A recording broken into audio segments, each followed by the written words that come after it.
Mary Jo, Ms. Wynn, Coach Wynn, Dr. Mary Jo Wynn. Student, teacher, coach, administrator, volunteer, leader, pioneer, architect, visionary, advocate, trailblazer, role model, and #1 Lady Bears fan.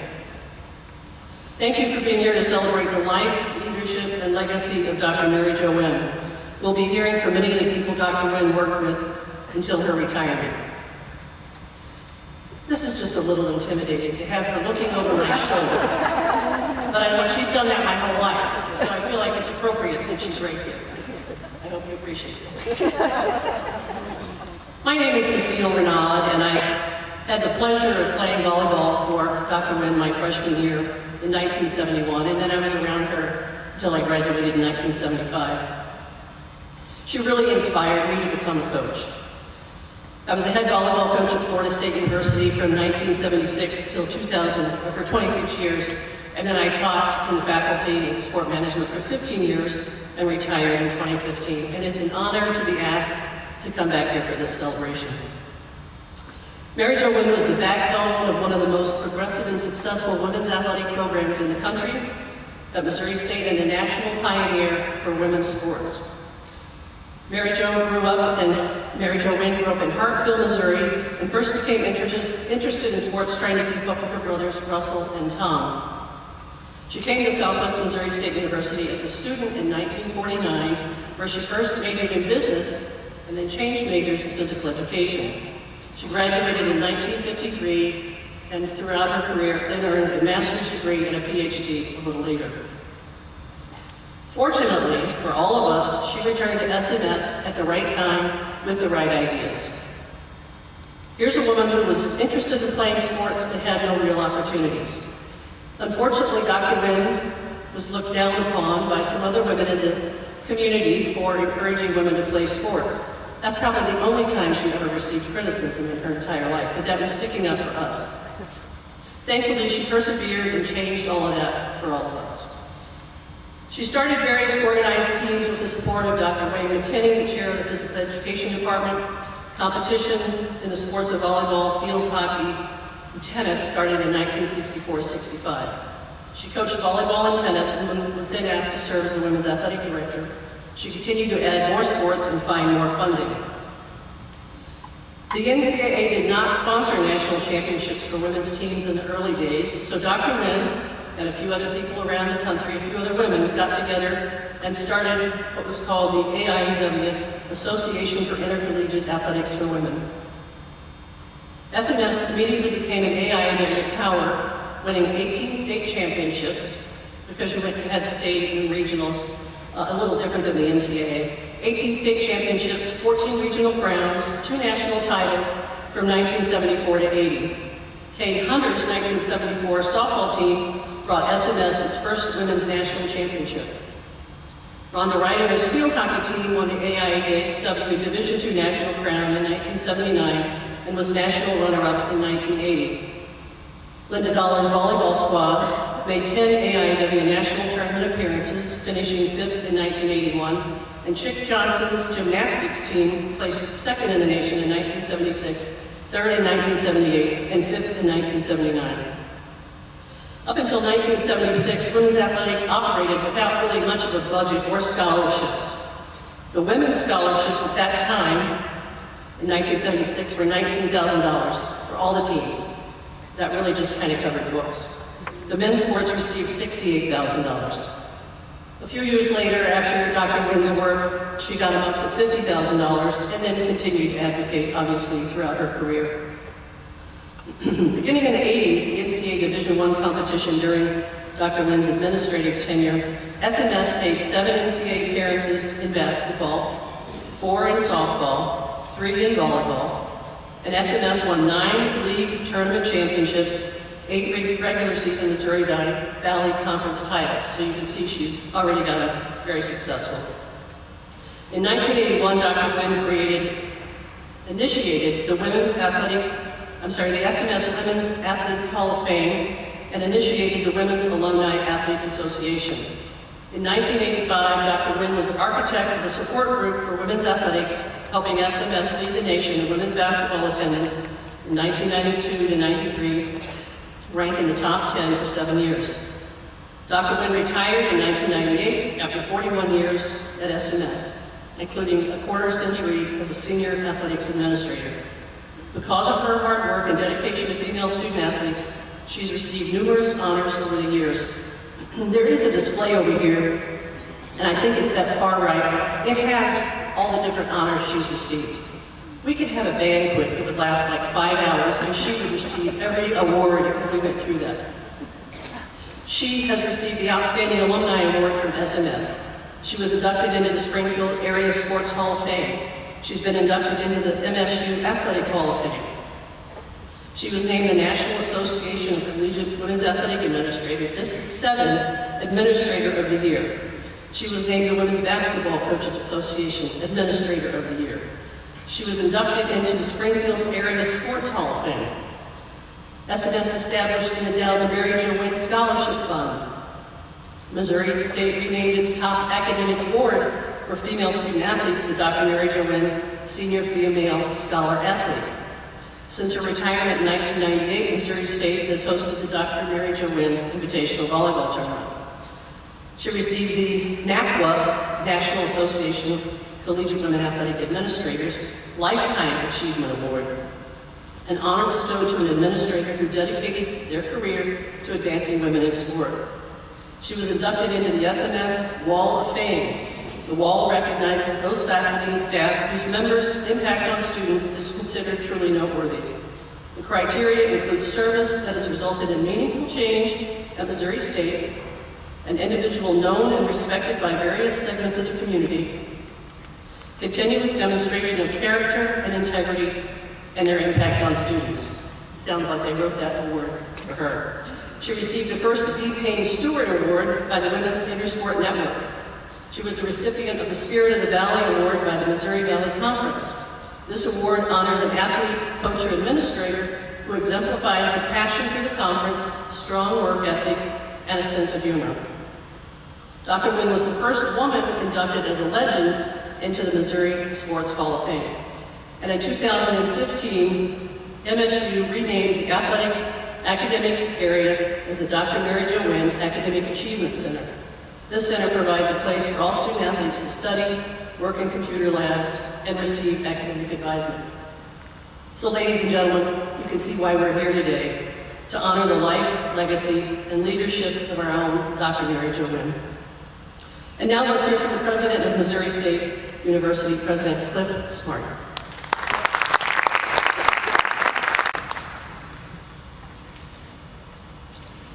Thank you, Cecile, and welcome to the celebration of life of Dr.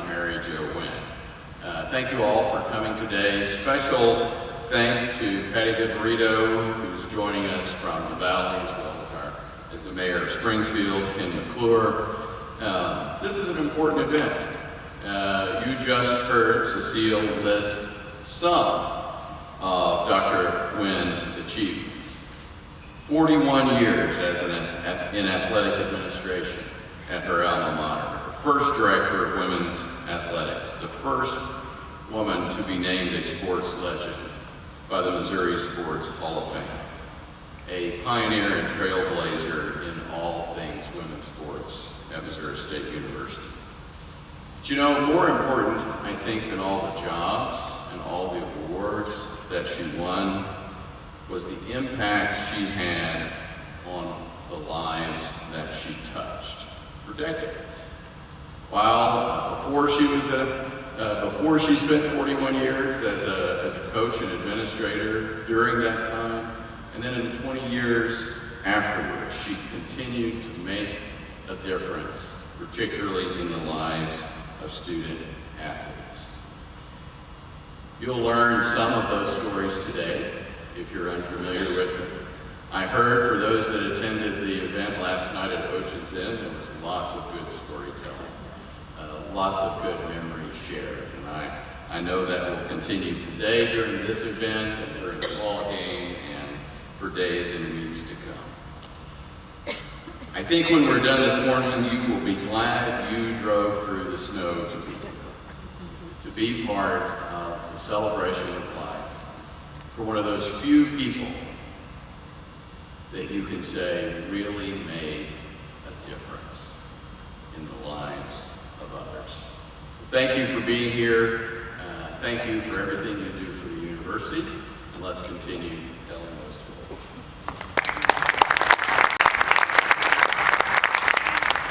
Speaking of stories, I just have to tell you about this weather episode you thought you all were having. So I'm from Florida, and I played for Linda Dollar. So Linda Dollar sent me a text this week and said, it's going to be 0. And I thought, oh, she doesn't text very well. She's left off a digit. Is it going to be 20, 30, 40? And then I looked at the weather. And she told me to bring my boots. Well, I don't have boots, so. Anyway, I checked in at the I got off the plane at the airport. I went to the rental car. I was going to get a compact or something. And I thought, I'm going to upgrade because I'm going to drive to visit my sister after this afternoon's game. So I upgraded as a coach. You know, we want to make sure we're prepared. So I got a Ford F-150, 4-wheel drive. I can't get in it. But I was hoping we were going to have like a foot of snow, because I was just going to hop it all the way down there. So then I drove carefully from the beautiful hotel I stayed in, and it's 10 minutes from here, Vanderport. Beautiful. Debbie, Nelson, and Linda said, drive slow. I said, I'll drive slow. I'm driving over here. I look, I see something over here, and it's a young man passing me on a bicycle in the snow. I thought, okay, I'll pick it up. We want to share some of the history of the various programs under Dr. Wynn. We're going to start with field hockey. The 1979 field hockey team rolled to a 28-2-1 season under Dr. Rhonda Reiner, culminating with the 1979 AIAW Division II national title. In the championship game, the Bears defeated Colgate 2-0. They dominated their competition in every facet of the game. For the season, the Bears outscored their opponents 127-10 and hold the school records in both goals scored and goals allowed. MSU's goalkeepers, Jane Busey and Deb Cordy and Jean Kirk, combined for 23 shutouts. That team finished the season on a 13-game winning streak. 5 members of the 1979 team are enshrined in the Missouri State University Athletics Hall of Fame. Leading the way was the first inductee, Chris Duffner, in 1986. Duffner scored 69 goals that year and 199 for her career, both MSU records. She was named second-team All-American and holds the all-time career scoring record for all divisions of collegiate field hockey. In 1972, Stephanie Dutton was inducted. In 2000, Kelly Stuckel-Gates. Kathy Schubert-Daniels was inducted in 2008. And of course, MSU's field hockey all-time wins leader, head coach, Dr. Rhonda Reidinger, was a member of the Hall of Fame class of 1987. Dr. Rhonda Reidinger led the field hockey team through 18 years of tremendous success. Between 1971 and 90, the team captured 7 conference championships, 3 regional championships, and the Division II national championship in 1979. Dr. Reidinger and members of field hockey, please stand and be recognized, and thank you for being here today.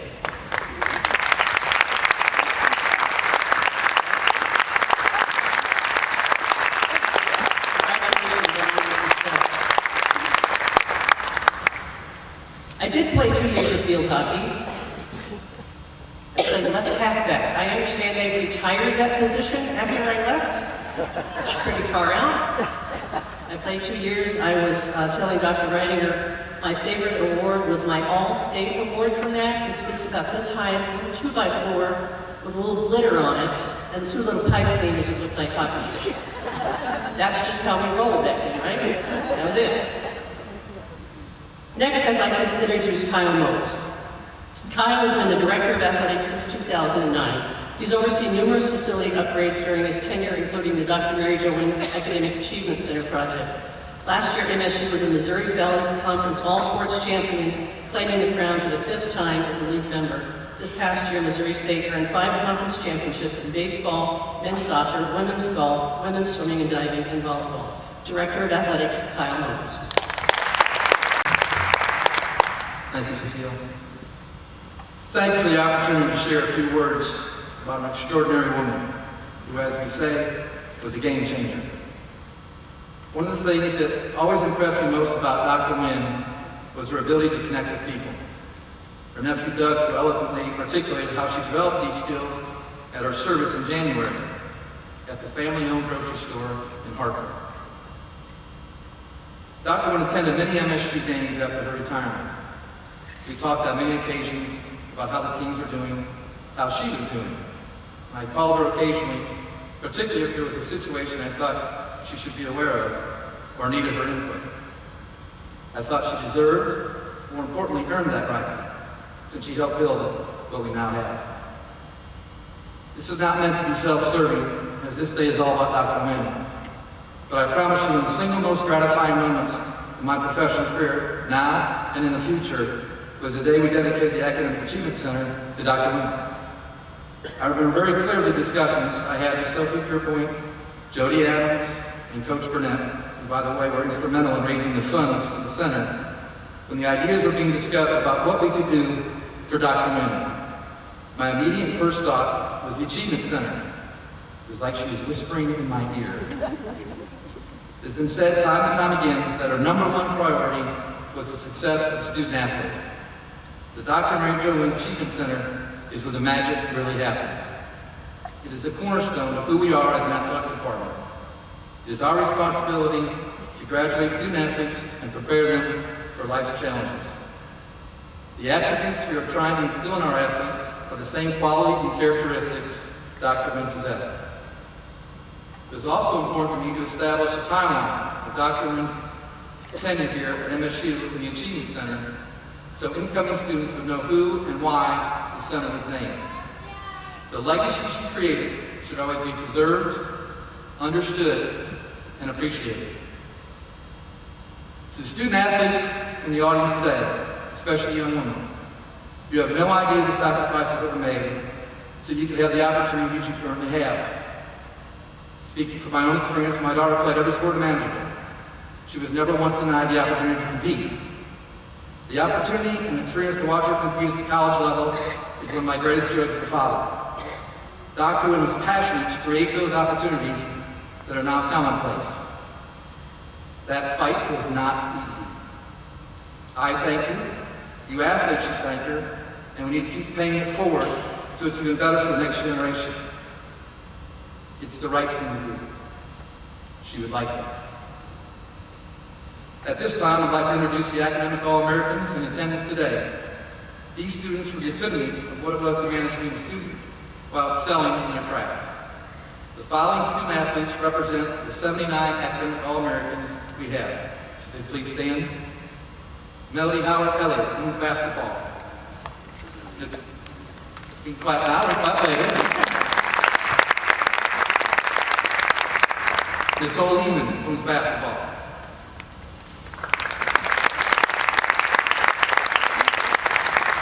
Lacey Bosch, women's basketball.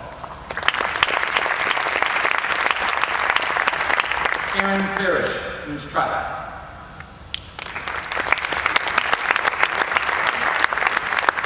Lily Johnson, volleyball.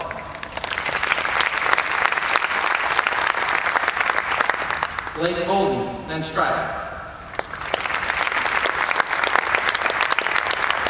And Jessica Dorn, softball.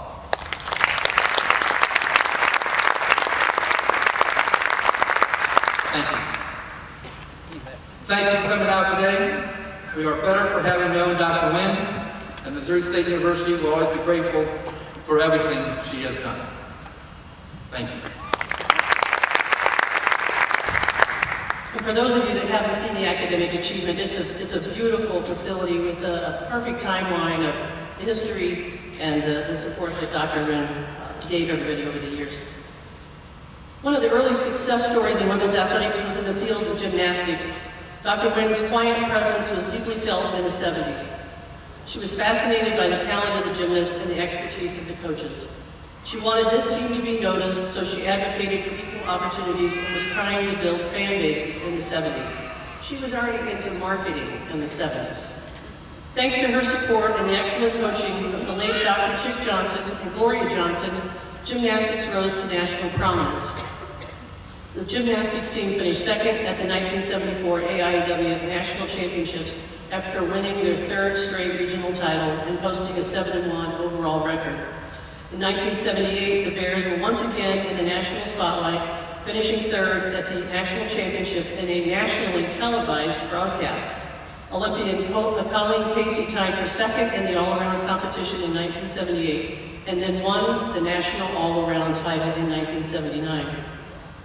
Gymnastics had a two-time national all-around champion on the uneven bars, Cheryl Diamond, and national champion in the vault, Claudia Woody. Coach Gloria Johnson is here today. Gloria, would you please stand? Anybody else in the gymnastics program, please stand.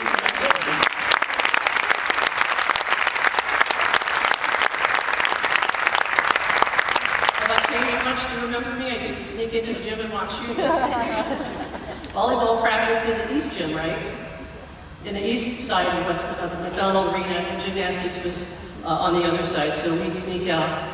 We didn't have water bottles or anything, we had to go out to the drinking fountain, so it was an opportunity to sneak down and watch them practice. It was fascinating. At this time, I'd like to introduce Dr. Wynn's nephew, who's here to speak on behalf of the family, Doug Block.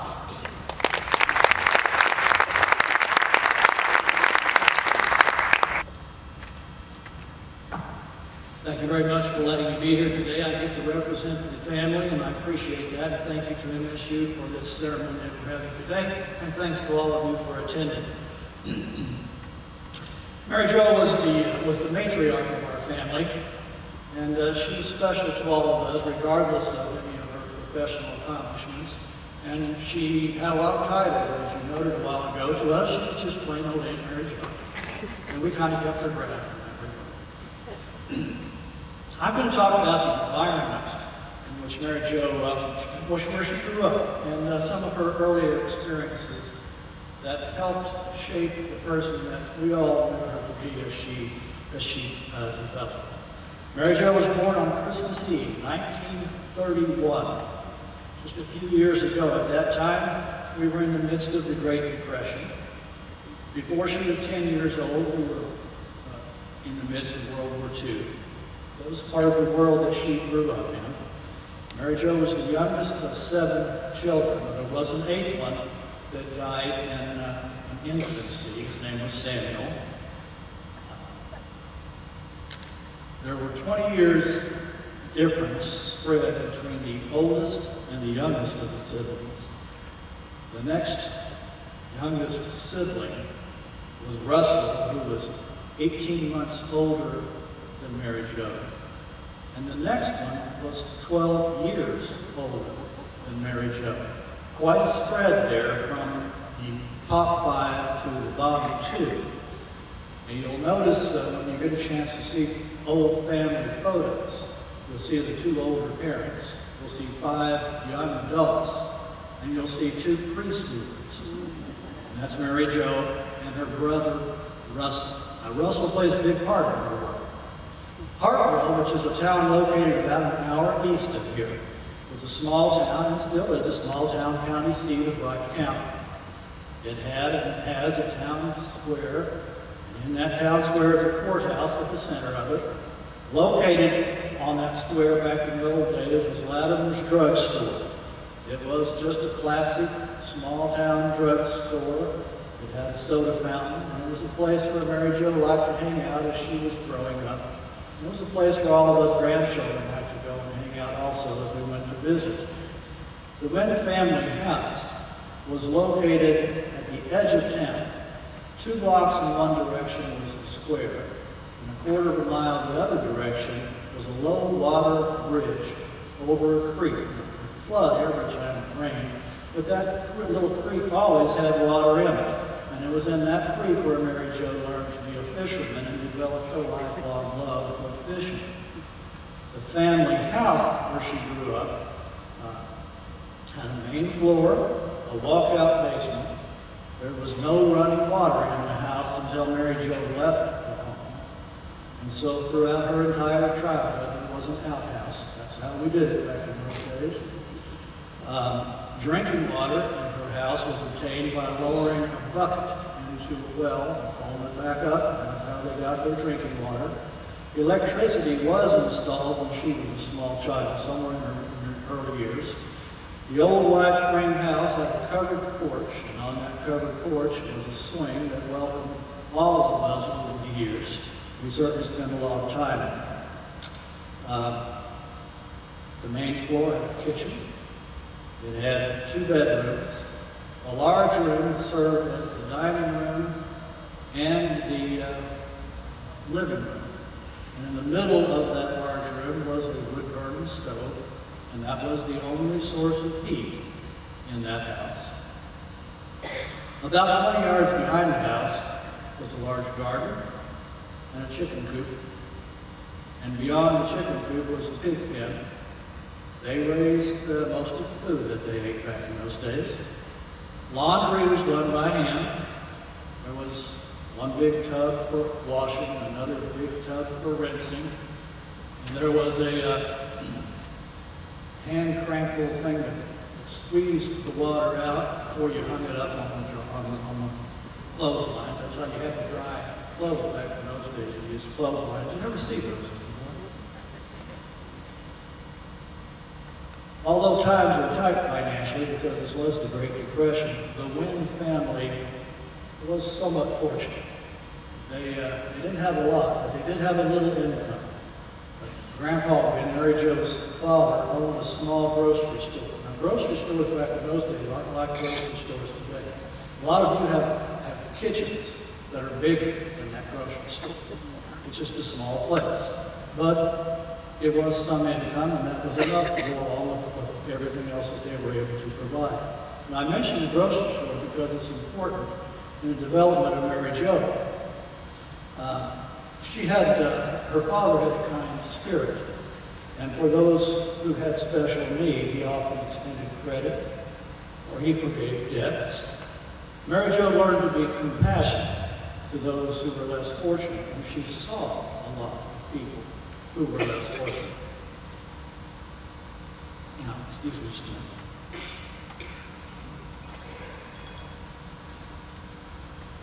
Now, Mary Jo and her brother Russell, now remember Russell was only 18 months older than her. Mary Jo and her brother Russell always had chores at home.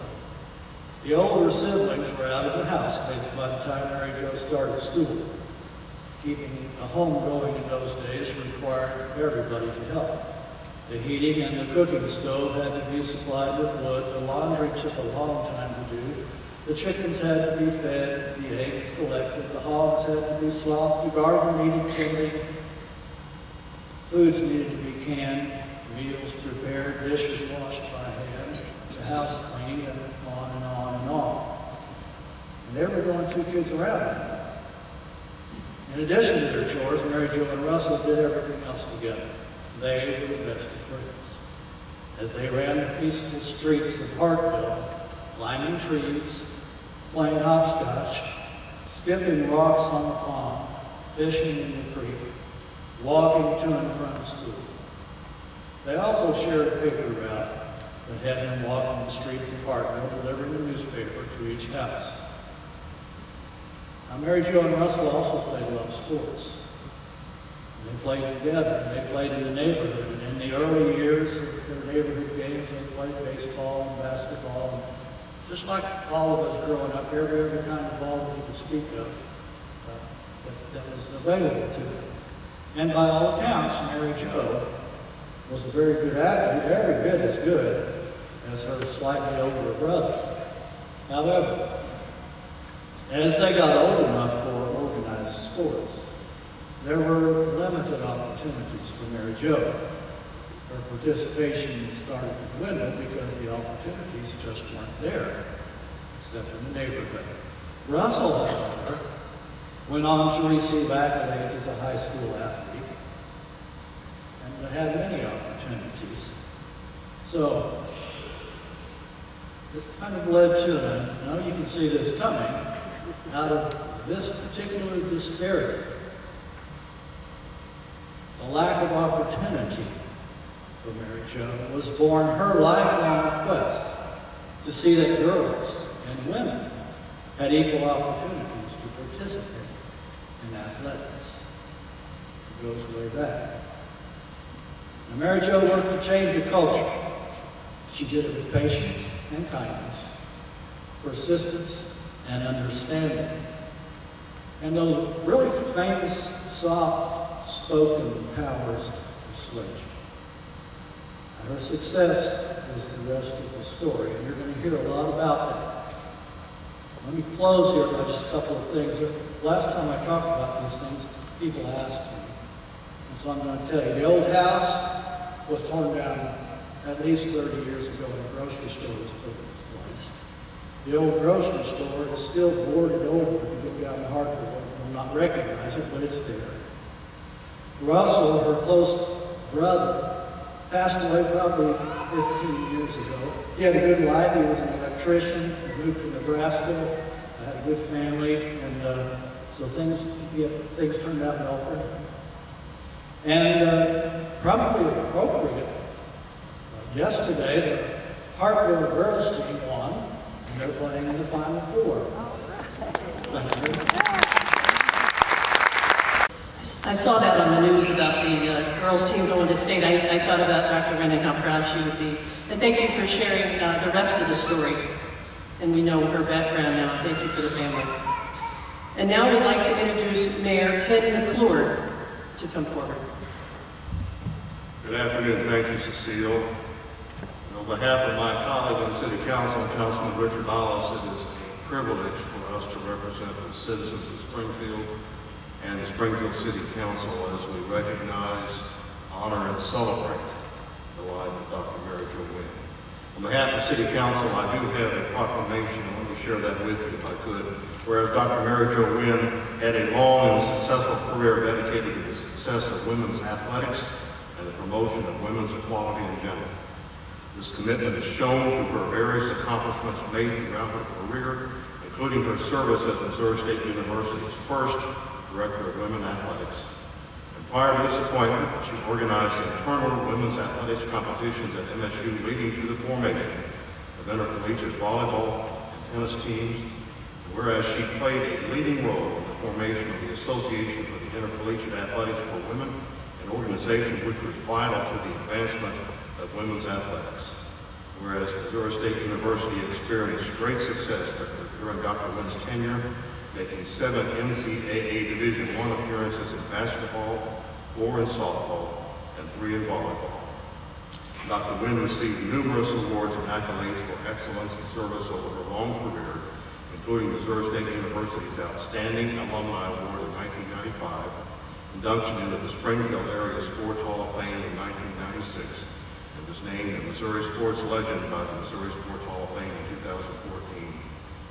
And this is the most important part for me, where she is remembered not only for her accomplishments and contributions to Missouri State University, but also for her service to the broader Springfield community, such as her commitments to the local charities and civic organizations, her involvement in the founding of the Springfield Area Sports Hall of Fame, her service on the Springfield Board of Public Utilities, and as Springfield's first female lieutenant.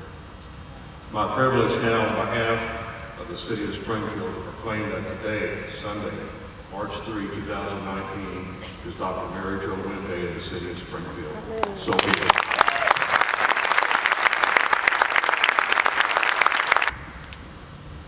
Well, that's pretty impressive. And there's just another list of accomplishments that's going to go on her forever resume. So thank you, Mayor. That means a lot to all of us, and I'm sure to her family as well. Missouri State women's tennis teams started making history on the national scene in the 70s and 80s under Dr. Wynn's leadership as a coach, and then later during her role as a university senior women's administrator. The tennis team finished 13th at the AIW Nationals and 22nd in 1974. In 1977, Jean Larrick was ranked 19th nationally. Missouri State women's tennis individual AIAW and NCAA Division II national championship finishes included in singles, Jody Adams, a Sweet 16 finish at the 1976 AIAW National Championship. In doubles, Jody Adams and Pam Mason, an Elite 8 finish at the 1977 National Championship. And in singles, Sophie Borland had an Elite 8 finish at the 1982 NCAA Division II National Championship. Anyone in attendance with tennis programs, please stand. And I think Jean there, you're here.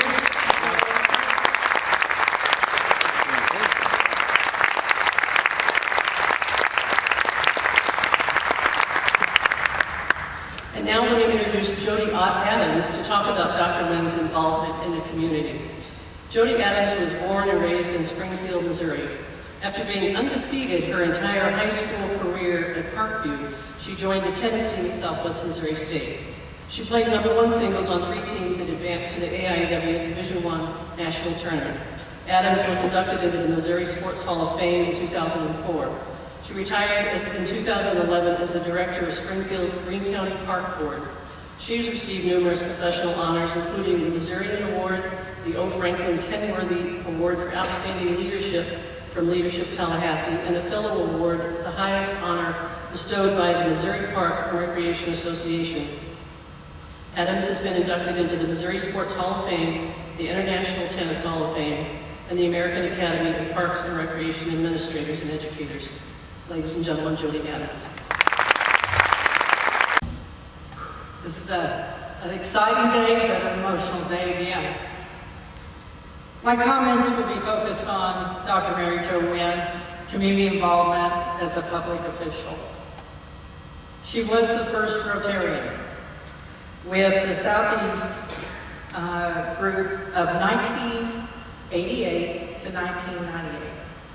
Over her decade of work and community fundraising, Mary Jo made sure that children would have an opportunity to participate in sports and camps throughout our community.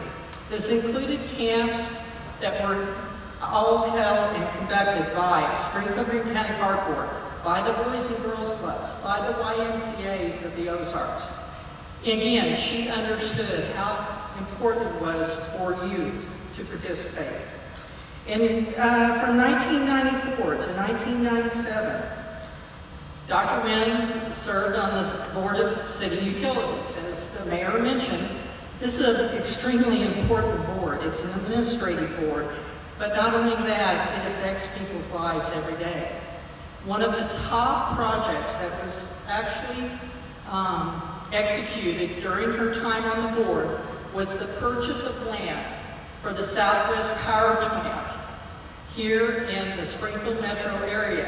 What was so important about that was she also was part of the decision-making to keep most of the land for green space, to be able to advance trails later on and conservation for our region. Again, who would have ever known?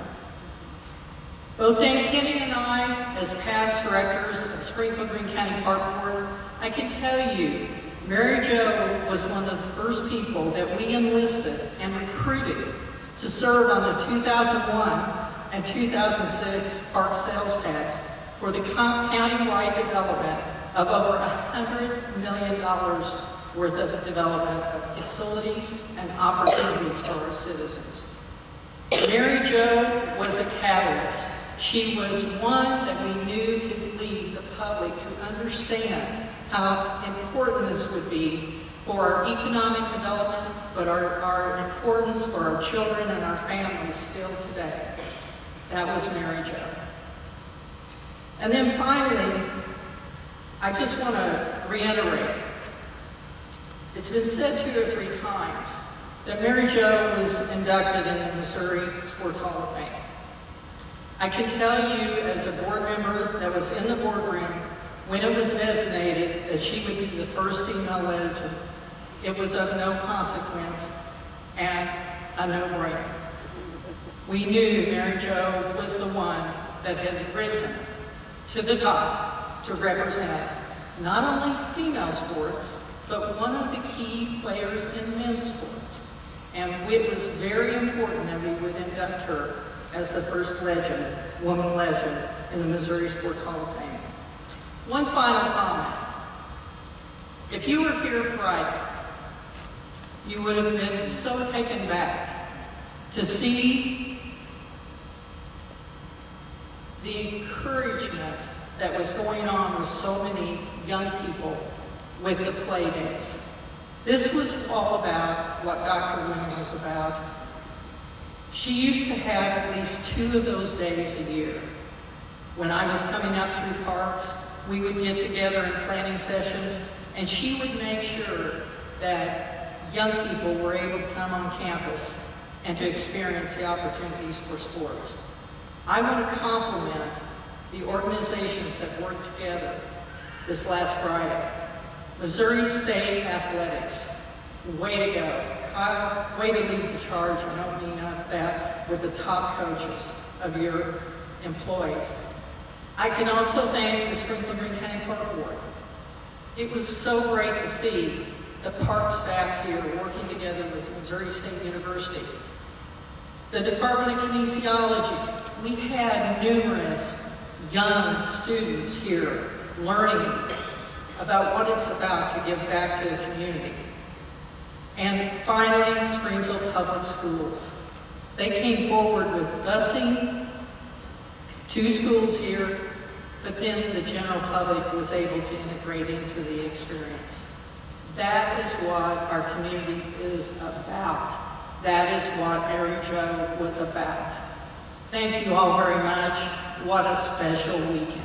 Thank you.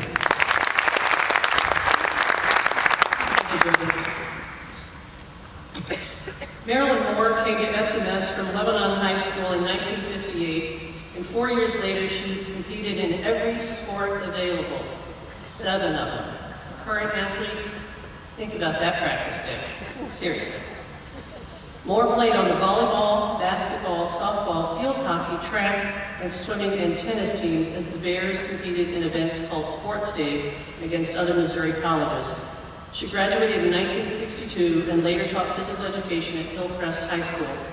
Moore was named the State Physical Education Teacher of the Year in 1986. She was a nationally recognized volleyball and basketball official and was inducted into the Missouri State University Athletic Hall of Fame in 1986. Marilyn Moore. Thank you so much. I have known Mary Jo Wynn for 60 years.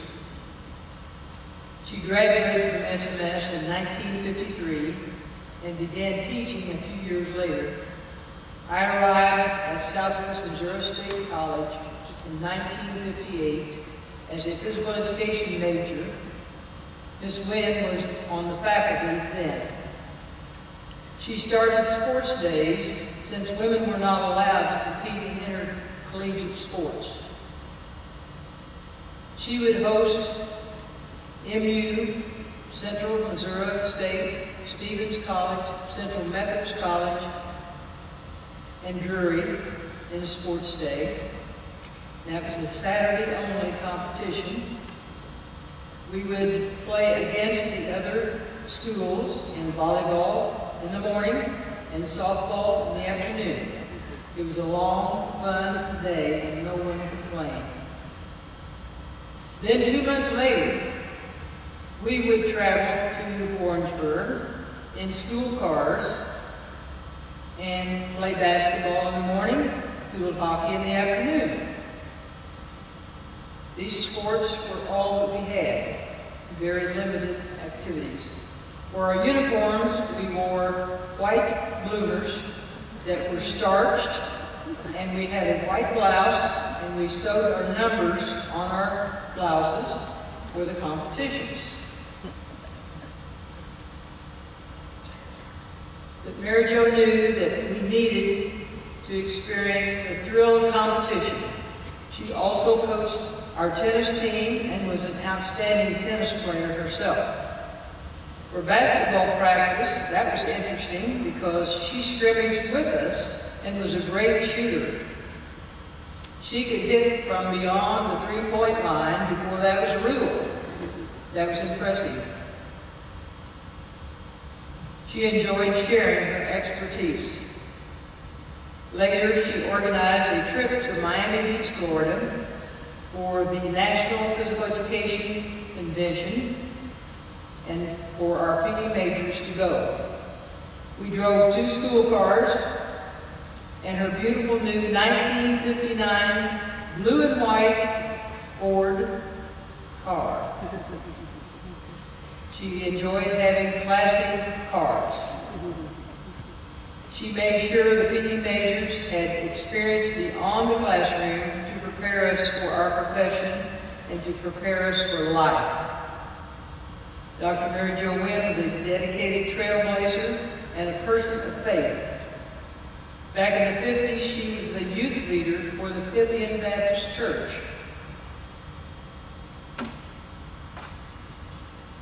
Her Christian witness was done quietly, but she was willing to share her faith through conversation, counseling, and encouraging. She shared her dreams of equal opportunities for girls and women in sport and in life. Equal opportunities for girls and women in sport and in life. She set her goals and worked hard daily to achieve them. Mary Jo was strong, kind-hearted, a woman of faith who leaves behind a legacy of love, an amazing work ethic, and caring for others. She has fought the good fight. She has finished the race. She has kept the faith. Now, there is in store for her a crown of righteousness. Mary Jo has joined the cloud of witnesses cheering us on in life and in faith. She opened doors for us to work through, to encourage and achieve what we have today. She inspired us to carry the torch. Thank you. Thank you, Marilyn. That reminded me of just a little story that I think this is some scoop on Dr. Wynn that probably most of you don't know. You know, there's nothing like bringing this out when they can't defend themselves. But I got hired at Florida State University because of Dr. Wynn and a woman that she knew at Florida State, Dr. Billy Jones. Billy Jones was the volleyball coach. She was going to step down. They needed, apparently, someone cheap, and so they called Dr. Wynn. Well, it ends up that this Dr. Billy Jones, who's still alive and lives in Tallahassee, she's 91, and she said, well, let me tell you a story about Mary Jo. And I'm like, oh, good, a story. So she said that Billy Jones was the basketball coach at Drury, and that Mary Jo Wynn was a student, it was in the late 40s. And as we said before, it was frowned upon for the women to play any sports, so they ended up playing on some kind of a city team. It was the Wilcox Propane basketball team, I believe. So they snuck around and played and enjoyed it until one day their picture appeared in the newspaper and they got caught. So she got called into the people at the university's office and was straightened out. So you can imagine this is why she had the drive that she did, that she had to sneak around and play basketball. But Dr. Jones said, oh, when that picture came out on the paper and we were identified, there's Mary Jo Wynn and Billy Jones, it was not funny. But it's funny now, isn't it? Maryfield Dwight was one of the most versatile, accomplished athletes in SMS history, turning in standout performances in 5 sports during her 4 years in school from 1970 to 74. Playing for the Bears in basketball, volleyball, softball, track, and cross country. Her performances helped SMS to take part in championships in virtually every sport in which she competed. She followed her college career competing on the United States Olympic team handball squad in 1984. She returned to SMS as the Bears softball coach in 1985, taking the team to 27 wins in her lone season at the helm. She went on to coach at the University of Iowa and Kansas State. Dwight was inducted into the Missouri State University Athletic Hall of Fame in 1981. We just want to introduce you to one of our Missouri State Olympians, Maryfield Dwight. Please stand and be recognized.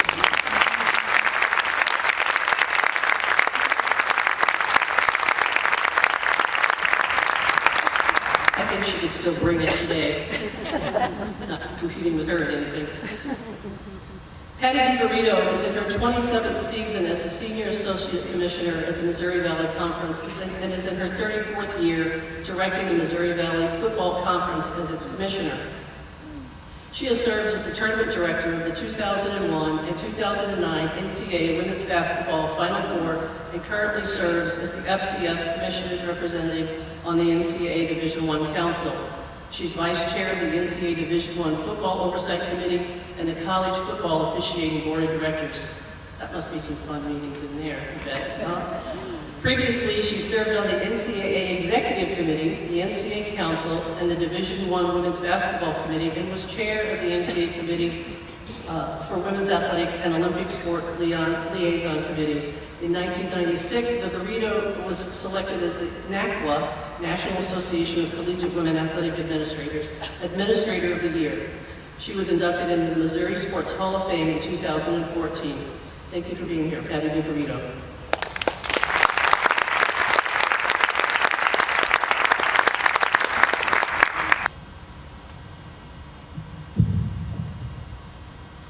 So Mary Jo Wynn has been an angel on my shoulder for 37 years. I feel her presence yet today in many ways. In the short time allotted, I can't possibly do justice to the incredible positive impact that Mary Jo Wynn had on the Gateway Collegiate Athletic Conference and later the women's sports merger with the Missouri Valley Conference. Mary Jo Wynn, simply put, is the reason I had the opportunity to work in college sports in a job I loved for the last 37 years. Just like Mary Jo Wynn is responsible for the opportunities that many of you had to play the sport you love, for many of you to coach the sport you love, for many of you to have careers in the sports you love, and of course for the many Lady Bears fans to watch a team that you love. In 1982, 10 universities in the Midwest were forming a new conference for women. It was the Gateway Collegiate Athletic Conference, and they were looking for their first commissioner. Dr. Mary Jo Wynn was one of two women on that search committee, along with Dr. Charlotte West from Southern Illinois. She was the other. It's hard to imagine what she saw in what was a 34-year-old woman who never played an organized sport in high school, much less college, and with a scant 4 years of sports work experience. What I did bring to the table was a marketing degree and 4 years of sales experience with Procter & Gamble. Now, I was good at sales, but I have to tell you, it didn't take me long to figure out there had to be more to life than selling toilet paper. So I didn't have those sports opportunities growing up, but I took up tennis after college, and that did inspire me. So what I did was take a look at what was happening around me in the mid-70s. Title IX had passed, and my thesis was, if I went back to school and got a sport management degree, that could be my foothold into having a career in sports, even though I didn't have playing experience in sports. I wanted to make sure that the next generation of women had the opportunities that I did not have, and I wanted to use my business expertise and experience in a way that would complement those women that were running the programs at the time. So Mary Jo Wynn knew that the 10 universities had women in place that knew how to run successful women's programs. They'd already been doing it for decades. They thought they could use a young woman with a little bit of spunk, a little bit of experience, and a passion, a shared passion for marketing those women's sports. So Mary Jo did what she always does. She saw what was possible for women's sports, and not just at SMS. She saw what women's sports could be at the conference level and nationally. And then she gave opportunities to all of us to help her dreams come true. When the Gateway Conference merged with the Missouri Valley Conference in 1992, she cemented her legacy by making certain that senior women administrators would maintain their voice and vote in this new structure within the Missouri Valley Conference. I will tell you that our structure, our conference structure, is unique in college sports, and SWA's influence in the conference continues today. In large measure, that is due to Mary Jo Wynn's quiet, yet formidable influence. Mary Jo Wynn was a very special person. We all know that. That's why we're here. And I'm proud to count myself among the many people that she inspired. Thank you.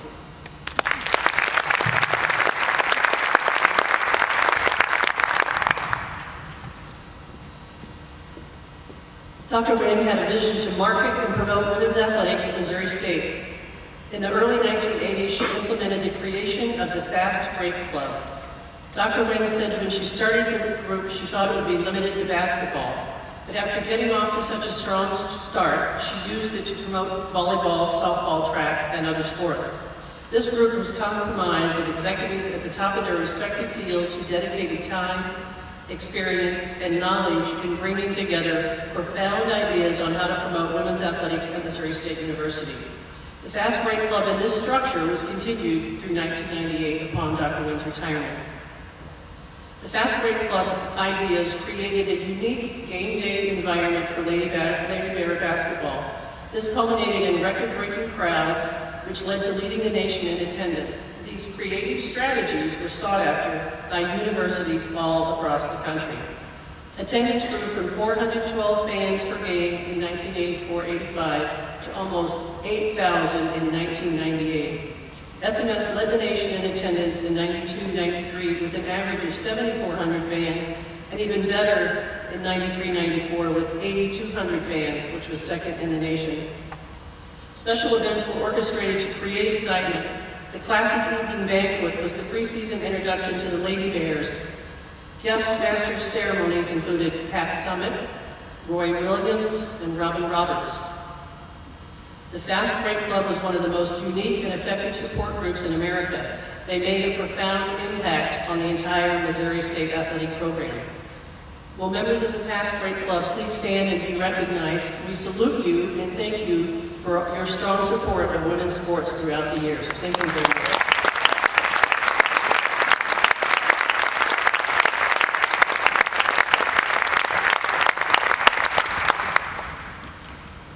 I recently saw a quote by Shonda Rhimes, and it said, "What's the point of being a woman in power if you don't empower other women?"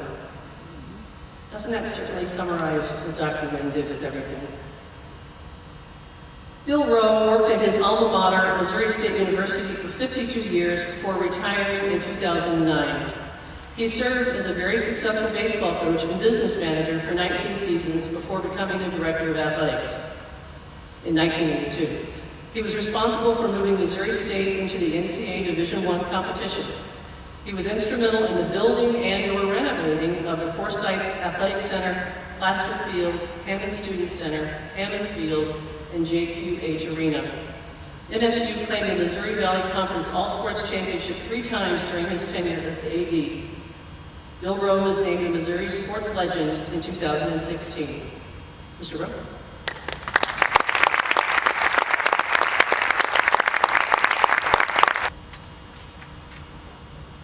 Thank you, Cecilia. And it seems like we're all kind of picking on the same points to bring up. I think that just points out how important those things have been to so many different people for so many different years. I'm going to probably tread back over the top. I'll try to skim on some of those because Doug was talking about her upbringing in Hartville, and we conversed many times about playing with siblings, cousins, whatever you had to do, and that's what she really did growing up. And she really never lost sight of that, how important that was to her. And I've always kind of marked down, I believe that was the time that she set the goal in her own mind without broadcasting it around, that the, quote, boys only games in school practice needed to change. And she just wanted to change it. She didn't want to eliminate it. And I don't think there was ever a time Mary Jo ever indicated any indication that she wanted something eliminated so they could have something. She wanted the same opportunities that's been pointed out today. I think there's a great message there for all of us. It taught all of us a great lesson. When she enrolled here freshman at SMS at the time in 1949, there were 5 sports. All of them men's sports were tennis, track, basketball, football, and golf. And again, that's kind of hard to believe. I was 1 year ahead of Maryland, so I've known her Jo for 60 years, and I knew what a driving wheel that was to her again. But she did it again, the right way. She was 8 years ahead of me from her age standpoint when she got her education here and went away to pursue graduate degrees for a little while and got those and back. So she went from Miss Wynn to Dr. Wynn. And believe me, she earned it in a big way. If you think back just a little bit, the stadium in its current location was built in 1940, so it was just 9 years old when she came here. It was 17 years old when I came here, and I thought it lived forever. It was dead. By the way, the only part of it left is the lower west side, and it's been renovated and shaved down, and press boxes removed, a lot different from what it was at that time. Just for the record, $60,000 is what the cost of building that stadium was in 1940 by the great hands of the WPA, Workers Progress Association of Southern Florida. It was simultaneous with McDonald Arena being put in 1939, 1940. That was a facility that was used in World War II in conjunction with O'Reilly Hospital, which is where Evangel currently sits. It was used for beds for injured people for quite some time. Some of those things I didn't realize even when I was in school here. Later on I found out about it. And then I was advised of another little fact. I know Mary Jo and I, but the court for some reason in McDonald Arena is 98 feet 6 inches long. Every other college court in America, I do believe, is 94 feet. High schools are 84 feet. And I played the Blue and Gold tournament there myself. We would all say, oh, it's just so long, we're getting so tired. The extra 4 feet is going to kill us.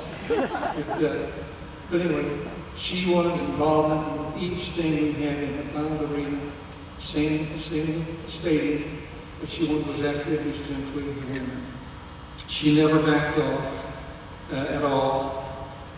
I looked at the Ozark yearbooks from when she began here the other day, just to try to get some little hints of things that maybe I wasn't aware of. And her activities under Mary Jo's name, they'd always have the little deals out beside the pictures, if you recall how the old yearbooks look. They hardly have any yearbooks anymore. But it said PE, Baptist Student Union, Drum Corps, Orchesis, and Bruin Boosters. All of them involved activities. Even the BSU team, they played intramural sports. They were involved in every way they could be, but that's all there was. But after getting and then as Marilyn pointed out, there's heavy participation that through the PIM Club that organized on that sport day. I think that was in 1950, her second year to be here.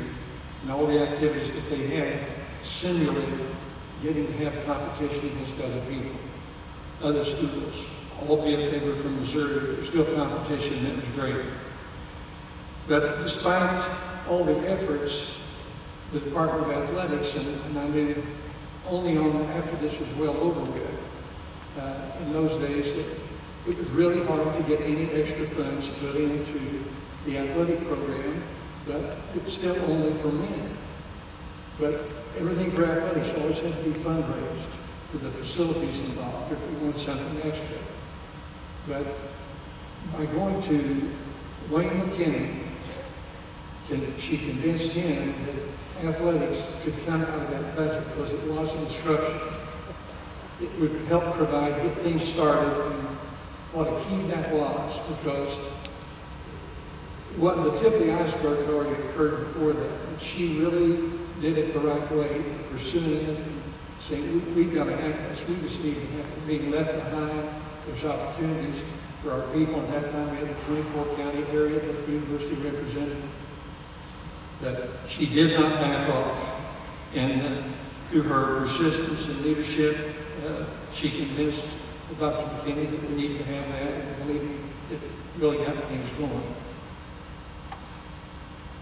But with the low amount of the budget, but lots of determination and homemade uniforms, she told me were worn by both the volleyball and the basketball teams wore the same uniform. later time, just as a side note, she and I were talking years later about backgrounds, and I'm from a small town in Marionville, so she's from Hartville, and we were talking, and I know my own mother would have to go to the feed store with my dad because they picked out the print that was on the feed sack. And that's what the sisters wore. That's what they made the dresses out of. She said, well, that just sounds like what happened in Hartville. It did the very same thing. And they weren't particularly on the farm, but she had cousins and other people that did the very same thing. So I said, that's where you got your expertise in how to do this. You did it the old-fashioned way. You learned it and earned it, so to speak. But finally, over a period of time, the programs were added. They got in there, and a certain Title IX was the biggest factor for that, because the stubbornness would never have been gone throughout the country with different people that had their mindset that they only wanted it one way. It really did help and got it in there. Funding still depended an awful lot about private dollars that had to be generated, and continued to do that, at least as far as the travel, the uniforms, the scholarships, things of that sort, were able to be provided. I know my first year, one of the speakers mentioned that they used to see the number of scholarships that were there. I know in 1964, when I was named baseball coach, we had 5 tuitions, was the amount that we had for the duration up to 1982 for the sport of baseball. And I'm so glad now the men's and women's programs, and grateful to Kyle and administration for continuing to push that we have to have the maximum to be able to fight and do what they do on a national basis with all of our sports. A lot of great successes have come about. I want to point out one way that this certainly isn't the only way that we were able to work together on some fundraising ideas. But the late B. Payne Stewart, we were neighbors on the same street over on Link, but she through maybe Holly, whoever, pushed on needing the lights for the softball field. And I know I talked to her, Mary Jo talked to her, and we had separate meetings with her, and then to the extent that I went through administrative services, and we went city utilities, what's it going to take for us to be able to get the power supply over there? Well, by the time they said, well, I couldn't understand why we expected the power supply, but it's new and somebody's got to pay for it. But the power supply and the poles totaled $60,000 is what it was going to be. So this time, Mary Jo and I met with her together and both sang the same song, the same hymnal, that we can get it, but we've got to be able to raise the money. And guess who wrote the check? B. Payne Stewart that we got. That's just one small sample of what's been done in so many ways, regardless of what sport it is, male or female. It has to be done, and that part really has never changed. For the extra things you need to go out and push to get that done through private funding. But what a great thing that it's been. And then you move from other facilities over here to Hannah Student Center. This is like a volleyball mecca now. It's designed for that. The volleyball games are so exciting in here. Softball's in another facility. Chairback seats. Just a great situation for us. It's not on our campus. But when you think of what happened in this building,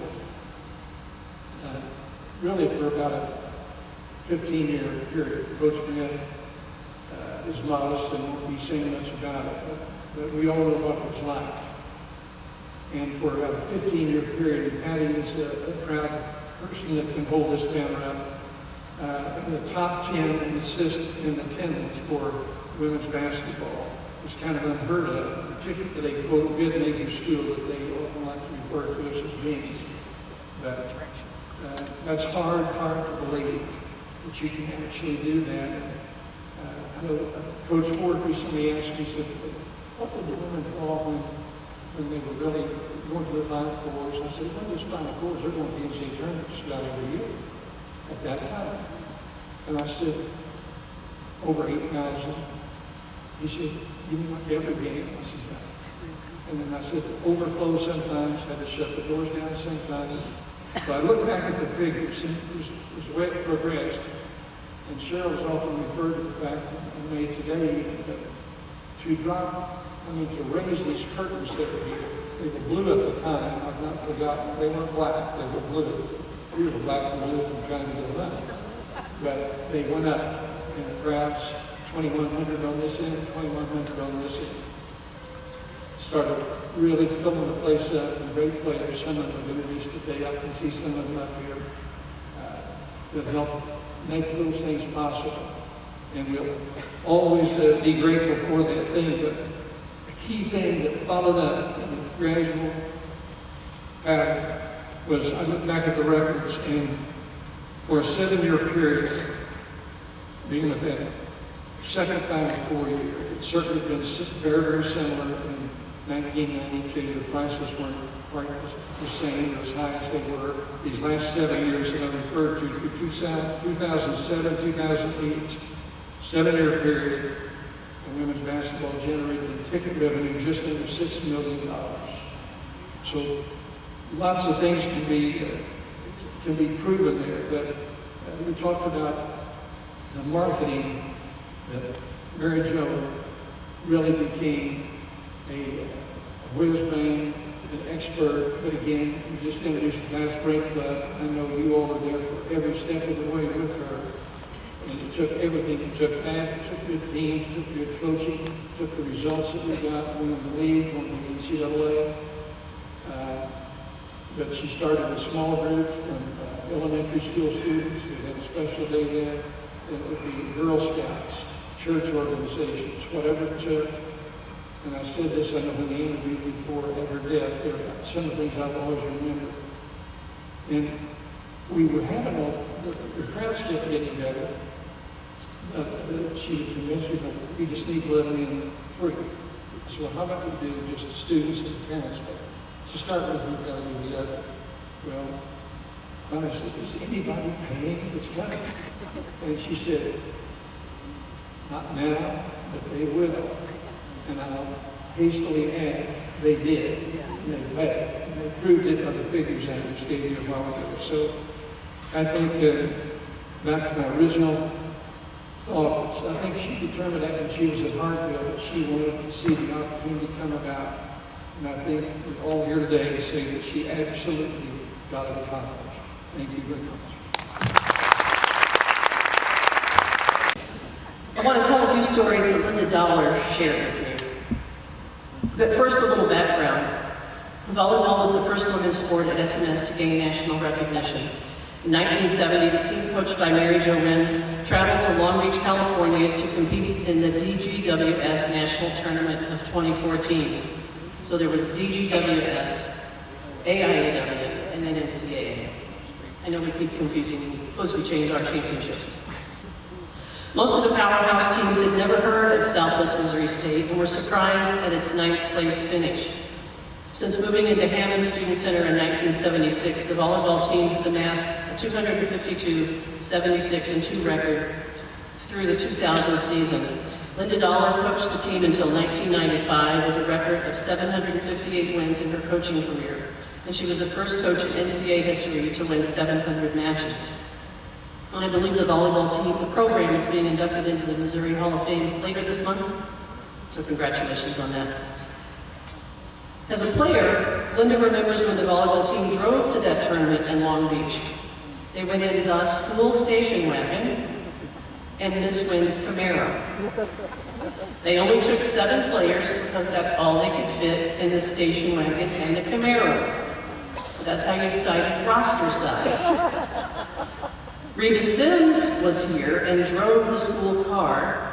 She was in her first year of teaching, I think teaching 15 hours, and was also the softball coach. As usual, no one wanted to ride with Miss Wynn. She was the head coach. You just don't do that. So every time they stopped, they rotated. Okay, now you have to ride with her. Now you have to ride with her. Of course, Miss Wynn probably thought it was lovely and they were fighting over it. But they stopped for a night in Las Vegas on the way to California. Linda wouldn't tell me what happened, because you know that stays in Vegas. But she did have quite a giggle. So we'll just leave it there. Yeah, okay. Once the competition was over, the team headed back to Missouri in the station wagon with Reba Sims, and Miss Wynn drove up to the University of Oregon, defended her doctoral dissertation, and drove back to campus as Dr. Mary Jo Wynn. Linda told me that Dr. Wynn and Kate Brown made a film of volleyball skills with an 8mm camera. Who knew Dr. Wynn was making volleyball educational videos in the 60s? She was so ahead of her time, she was using hypnosis with her players to see if it would improve their overhand serving. I think she was just trying to work on Linda Dollar. Do something with her. When Dr. Wynn was coaching, she was wearing glasses and was constantly being hit with the ball. I mean, that's just like a magnet. If you're in a gym, it's going to hit you.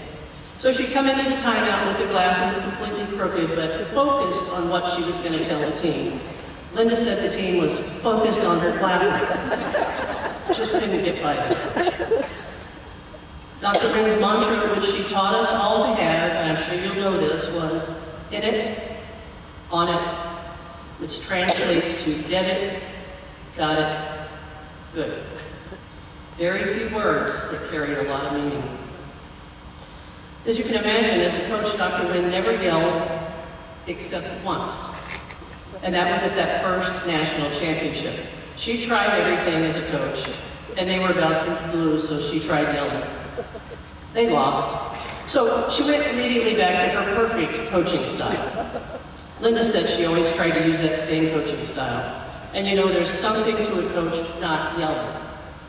It's almost frightening when they just give you a certain look and you want to do anything you can to please them. That's a good style. Linda said when you went into Dr. Wynn's office, her desk was a complete mess with stacks of papers everywhere. I was shocked. Is this true? She said everybody knew.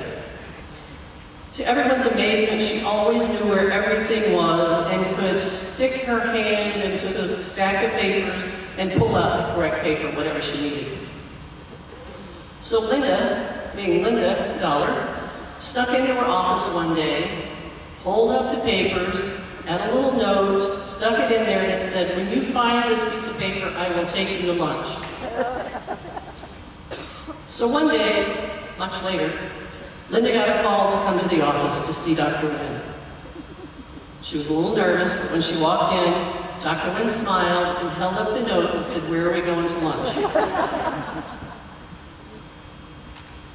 Linda also remembers that Dr. Wynn was not very excited about learning to use a computer.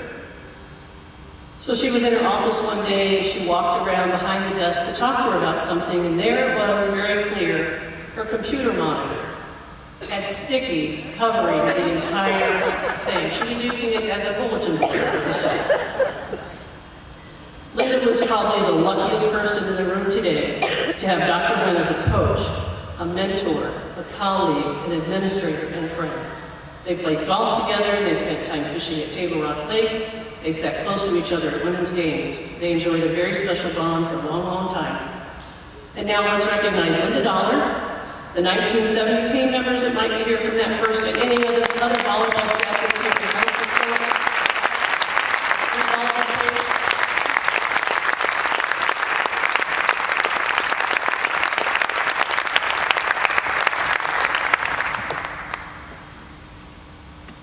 With over 780 wins as the Missouri State University softball coach, Holly Hesse was inducted into the Missouri Sports Hall of Fame in 2018. Do we have everyone here from the Missouri Sports Hall of Fame? She's currently in her 31st season and is the second winningest coach in Missouri Valley Conference history. Off the field, Hesse has been active in promoting the sport of softball, women's sports in general, and the coaching profession. Nationally, she is one of the founding faculty members of the NCAA Women's Coaches Academy, which was created to enhance the skills and perspectives of women coaches and to aid in the retention of women coaches in college athletics. Hesse served on the board of the directors for the Alliance of Women Coaches for 4 years and is currently on the board of directors for True North Sports, which provides innovative educational programs for coaches of both genders and all sports. Holly Hesse.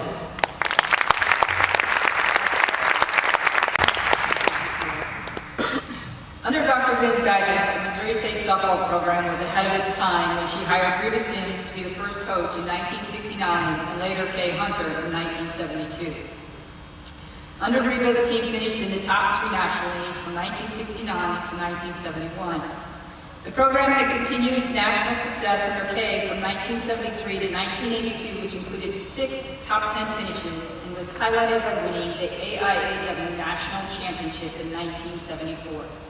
Would Reba, Kay, and any players during that time period please stand and be recognized?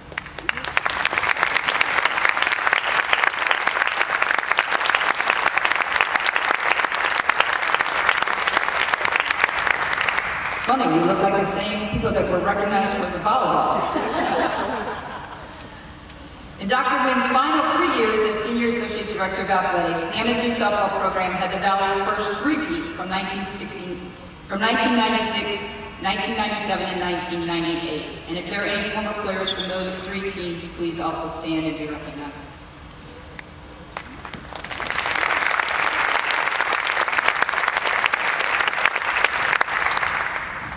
So they had great storytelling last night. I was on the road with the team, and I missed the stories, so I'm grateful to have an opportunity to share my very favorite Dr. Wynn story with you. I was blessed to be hired by Dr. Wynn in August of 1988 and to work for her as a head softball coach for the next decade. In the early 90s, Dr. Wynn would put together a golf foursome to compete at the American Cancer Society fundraiser held at Cherry Hills. Our foursome included Dr. Wynn, the late E. Payne Stewart, assistant basketball coach at the time and now Missouri Sports Hall of Famer Lynette Robinson, and myself. And Lynette's here. Lynette, where are you? And I grabbed this picture that was over there because this shows Dr. Wynn, her good pal, E. Payne Stewart. Linda's here, based on the picture of Linda. I said this was about 1990. Yeah? Okay. Okay? We each had our roles. B would critique our swings and read the greens. Dr. Wynn would roll the putts in based on B's instructions. Lynette and I would count it on to get us off the tee box. Right, Lynette? To my recollection, unless there's anyone here who can dispute it, we always won our division. It was a few weeks after we played in the 1990 tournament that Dr. Wynn called me early one morning and said we were going to play hooky that day. Well, B had bought 2 balloon rides at the MSU auction in August, and it was a great morning for us to take a balloon ride with B. Well, I figured if my boss was going to play hooky, I certainly could play hooky. I have no idea what Lynette said to Cheryl, but she too got the morning off. We met up with B in some open field on the outskirts of Springfield, and soon we were up and away. Now, the guy in charge of navigating our balloons said to Lynette and me, there was no way he was going to take Dr. Wynn and B up in the balloon, in case there was trouble or a hard landing.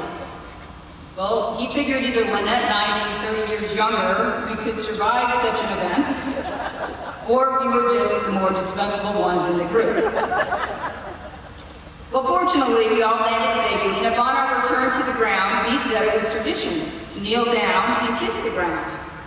Well, Dr. Wynn started kneeling down, so Lynette and I looked at each other and started kneeling down. And once in that position, B came by and she poured champagne over the back of our heads, which we learned was also part of the initiation of surviving your first balloon ride. Well, now we couldn't go back to work smelling like champagne, so we took the afternoon off, and we went to the Stewart family farm, where I remember grabbing some of Payne's putters from the shed, working on our putting strokes on the immaculate putting green that was on the grounds. Now, at the time, I thought those were just days out playing golf and playing hooky. It was later when Bill referred to B donating the money to put lights on our field, and when B called Brent Dunn and I to her house shortly before she passed away to let us know she was going to donate $90,000 for lights to be put up on the softball field, and at that time it was right over here across the street. that I realized I had a front row seat to relationship building under the guidance of Dr. Mary Jo Wynn. I will always remember that lesson, and I will always remember those days. Today, Missouri State students, athletes, and teams are able to practice and play sometimes before sunrise, often after sundown, because of those relationships built on a golf course in one day of hooking. Like the lights, their legacy shines on and over all those who step foot on that field. And as her niece Nancy said one day in the hospital, that our staff was visiting, quote, "It is now time to celebrate a life well lived." Thank you, Dr. Wynn, for my front row seat to that life well lived.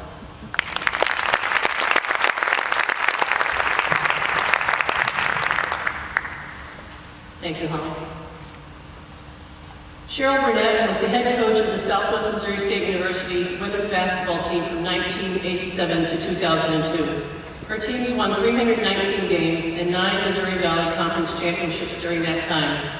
Burnett led her teams to the Final Four of the NCAA tournament in 1992 and 2001, and established SMSU as one of the top attendance records. She worked closely with Dr. Wynn in establishing the Bears Fast Break Club, and she's been instrumental in organizing this weekend's events honoring Dr. Wynn's legacy. Cheryl.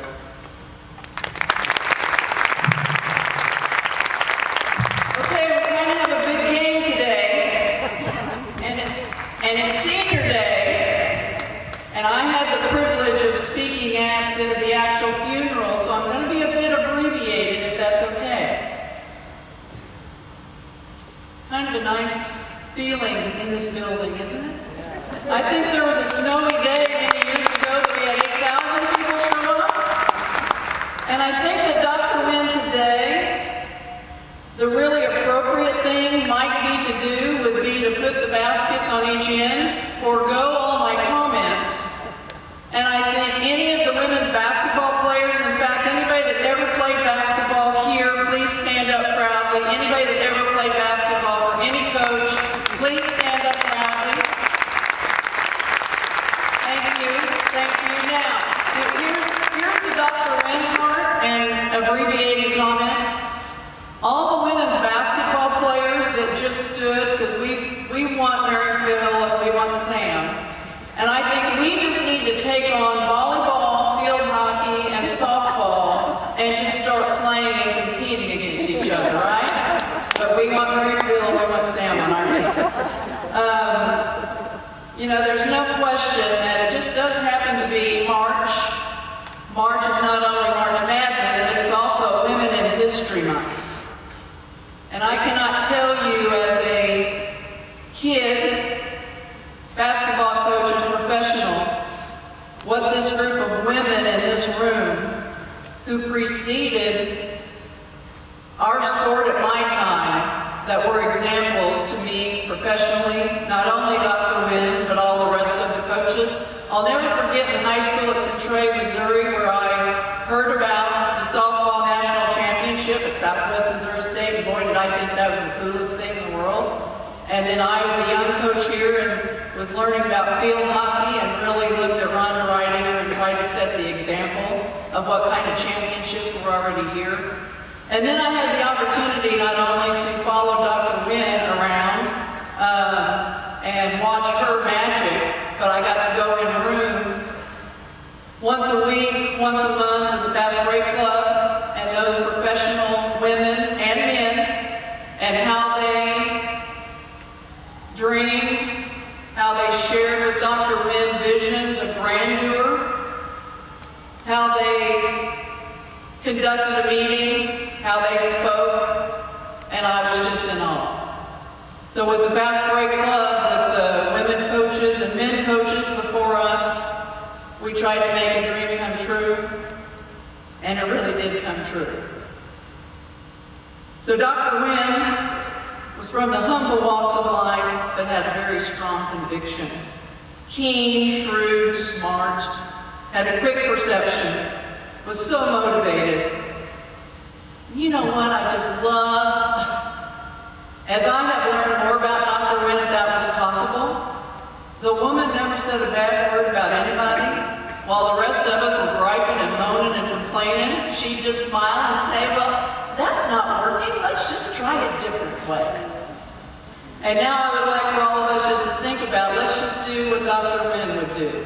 In fact, I've been saying that ever since she passed. Let's think about how we're saying it. Let's just do what Dr. Wynn did. Let's just try a different way.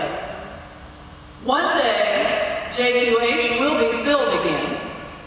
We are now dreaming that. We are dreaming of this facility with volleyball to be filled again. And now that's something that is our mission. Now I would like to introduce a couple of our Final Four teams, but let's kind of remember back. 91-92, 21 consecutive wins to 31 victories and a number 4 ranking in the Final Four USA Today poll. The Blue Curtains, thank you, Bill. They are black now, but they used to be blue. Going up, undefeated at home, 16-0. A win over Kansas, a win over Iowa. Heidi Muller and Melody Howard being a part of a play. We said we always practiced, but we really didn't. You know, we hiked it through the legs, it went up, Cecilia put it in. Win over UCLA and over Mississippi in the regional. 8 bus loads to Arkansas. Scramble defense. Preparing to play against the best. Respect became a mantra. Selling a cow. Don't y'all remember that? Come on. Parents had to sell cows to get out. Hammond Student Center West. Today is the day we beat somebody. 91-92, Final Four team. If any coaches or members are here, will you please stand? Proudly, get up, let's go.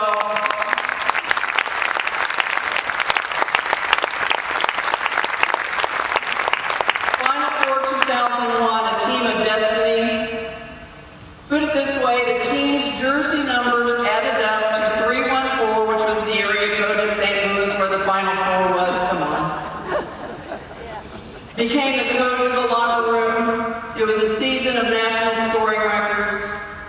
A number 5 seed, we were sent to Rutgers in New Jersey. Dare I say, freaking New Jersey, I'm really sorry.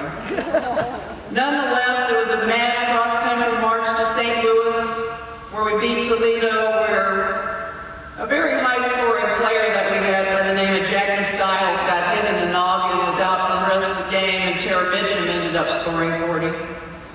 We shocked Rutgers at home, traveled to Seattle, beat Duke, Washington to advance to the Final Four.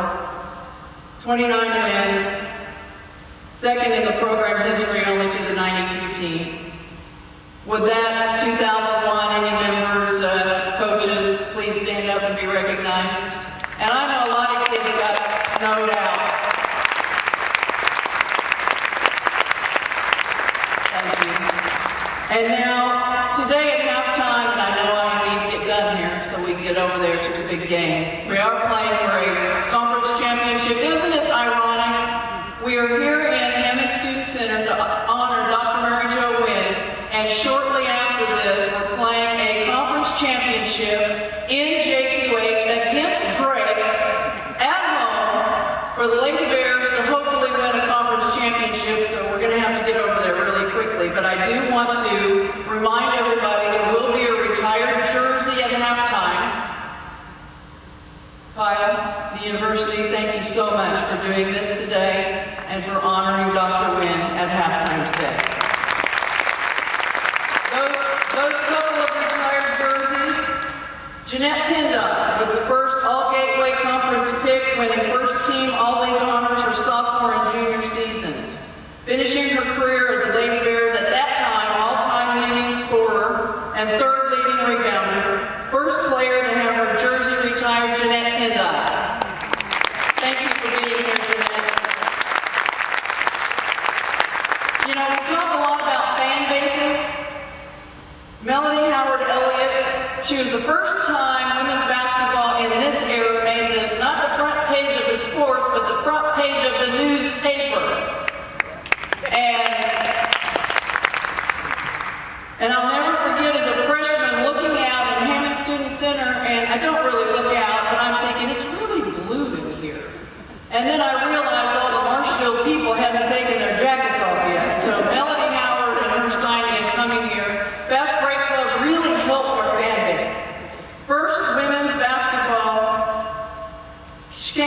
Marshfield, who had that legendary fan base, helped Missouri State to 4 straight conference championships, 4 straight conference tournament championships, an NCAA second round, a Sweet 16, a Final Four, the Missouri Valley Player of the Year, and Academic All-American, Melanie Howard Elliott, who's a good example, retired jersey.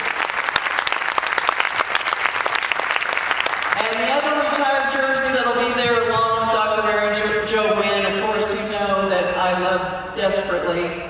Can't say enough about her. Of course, it's Jackie Stiles, who will be on the bench today, so I'm not ending the whole thing, I'm just ending my part, but let's get over there and get a conference championship and stand up and yell and don't care if the people behind you tell you sit down. Thank you again to all the people that helped organize this special weekend in honoring Dr. Mary Jo Wynn. Would you all please stand? The committee that worked on this so tirelessly. Thank you. We appreciate it. And also, thank you for those beautiful coins. Did you all get those coins as you came in? Make sure you've got those. Those are fantastic. And thanks to everybody for sharing their thoughts and feelings about Dr. Mary Jo Wynn and the impact she had on your lives, this university, and the community. I'm sure most of you are familiar with this quote by Maya Angelou. I learned that people will forget what you said, people will forget what you did, but people will never forget how you made them feel. I don't really remember much of what Dr. Wynn said because she wasn't a big talker. None of us should ever forget what she did for us, but what was special to me about Dr. Wynn was the way she made people feel. When she walked into a room, onto the court, into a meeting, or into the stands to watch her beloved women's teams compete, you sat up straighter.